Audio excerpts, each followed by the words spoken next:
Welcome back to another episode of Coffee with the Authors. I'm Mark Parsons. This is Wendelin Van Draanen. We're published authors, and we're here to help you decode the crafty business of writing. As writers, all of us get excited when we finish a manuscript, and we usually can't wait to send that off or to query it and get it out there in the world. We're just super excited about it. But a lot of times, right, a lot of times it can be really valuable to take a minute and check out a few things before we query, because probably the number one sin all writers make, especially kind of the more emerging writers, is they put their stuff out there a little too soon. Yeah. So we're going to talk about 4 things you can do when you think you're ready to query your manuscript. And when you finish it, you're so excited about it. You just want to get it out there. And then that is a move full of regret later. So these 4 things. The number one is dialogue. So dialogue, some people struggle with dialogue. Other people find it really easy. It doesn't matter if you're in one camp or the other. You should read your dialogue aloud before you send in your manuscript. So go through the passages where there's dialogue, read it aloud. You will find that you kind of stumble over some of the dialogue, and that's because it's not structured in a natural way. And if you find yourself doing that, like rewording the sentence or rewording what a character has said, you should probably go and reword it on your manuscript. So, and don't put in all the ums like that. No, don't make it so realistic that it is painful to read. But have your characters flow, the dialogue flow in a very natural way. And the way that you can hear that it's natural is to go through and read those passages and just pay attention. And sometimes if I or someone else is having a hard time trying to say something or phrase something, sometimes I'll say, look away from the page and just say it in your own words. And literally, don't try to look at the words on the page and change them a little bit in your mind. Just ignore the manuscript and say it in your own words. And often that will be a more natural way to phrase it. Yeah. And writerly dialogue, where you're trying to be, writerly, it's very unnatural and it's off-putting. So you do want your dialogue to feel real, because then your characters will feel real to your reader. Yeah, you don't want to remind the reader that they're reading a book. As Elmore Leonard said, if it reads like writing, I rewrite it. Yeah. Something else you should consider doing is going through your manuscript and looking for overused words or phrases. There's the very, good, bad, big, many, all the kind of intensifier words. He was very, very tall, those kind of things, and find a way to rephrase those. Also, beware of those ly adverbs, especially when used with an attribution. Mark said determinedly. Angrily. Yeah. Oh my God. There's nothing clunkier. There's no more bigger red flag to an agent than he spat out dejectedly. That kind of stuff. It's so overbaked that it's just burned around the edges and smoke's coming from your manuscript.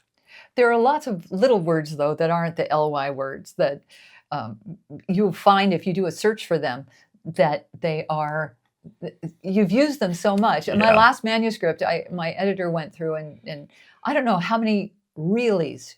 I was really tired. No, Is it really? There are so many, and I'm like, oh, I'm so embarrassed. I use that word so often, and I really should have gone through and done my little self-check beforehand, but I wasn't even aware of it. No, we don't see our own flaws like that. Actually, that's my biggest overuse. My biggest overused word is actually. So I always do kind of I hunt and seek and find and destroy the word actually, because I'll have 1,000 of those within a 400-page manuscript. And the number 3 tip that we have for you is when you go through and you do those searches, like if you do a find and then you analyze it, you have taken a paragraph out of context. And that's a really good thing, because you can read that paragraph then and then fine tune it. Like you're not reading it in the flow that you're used to in the manuscript as you've revised it. You're reading it out of context. And so you can look at it more objectively that way than you can when you're just like in the flow of reading it. And so if you analyze that paragraph, the whole paragraph, the one where you had that really that you needed to get rid of, if you analyze the whole paragraph, you'd be surprised how you can tighten it. there are other things that you can do to it that'll make it better writing, better flow. It's much easier to trim kind of in isolation when you're not thinking about how the rest of the story goes. And finally, it can be useful to just go through every single chapter and read the ending of each chapter. Like read the last paragraph or at least the last sentence of each chapter and see if it pulls you forward. They don't all have to be literal cliffhangers like hanging, by their fingernails or something. But, or there was a knock at the door, da, da, da. Those 3 little dots that mean dun, dun, dun. But if you have a whole bunch of quiet, kind of slower paced endings to several chapters in a row, it may make the reader close that book and pick up something a little more exciting. So just go through, and you've got 30 chapters. It'll take you, at a minute a chapter to go through and analyze that. It'll take you half an hour, and just look at the ending and just decide, as a reader, if I read this, would it pull me forward, make me want to turn the page to the next chapter? I would say the same thing applies to the opening sentence of the next chapter, because instead of the soft landing where you're, okay, this is a good place to close the book, you want to leave them with, I need to see what's going to happen next, or, what this is leading to. But if then you kind of digress into a lot of description, then you've kind of neutralized that great ending that you had. You've almost asked them to stop at that point. So you want to do that maybe to your opening paragraph, or at least the opening sentence of each of your chapters as well. That's a great idea. So, well, thank you. So those are our little 4 tips for you. We hope that you found them to be helpful. Remember that you don't get a second chance to make a first impression, and in publishing, you may only get that first chance to make an impression. So take your time. Don't be in a rush to send it off. Do the little things that'll make it stand out from the rest of the pack.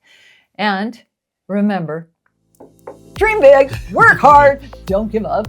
Drink coffee as you keep writing.